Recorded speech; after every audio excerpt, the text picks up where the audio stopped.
ആരും സബ്സ്ക്രൈബ് ചെയ്യണ്ട. ശിമയോന്റെ സുവിശേഷം കേട്ടാൽ മതി. ഫുട്ബോൾ മാച്ചിൽ എതിരാളി വീണാൽ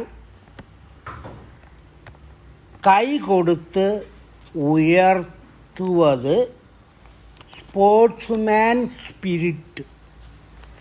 അതുപോലെ TVKയെ വീഴ്ത്താൻ DMKയും ADMKയും കൂട്ടുകൂടിയാൽ 5 വർഷം കൂടുമ്പോൾ മാറി മാറി ജനത്തെ കൊള്ളയടിക്കാമേ. 2 പേരും சேர்ந்து கொள்ள அடிக்கலாம்.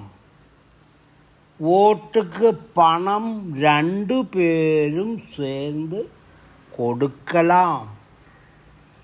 70 + 50 120 വരില്ലേ? വരും. ஆனால் வராது.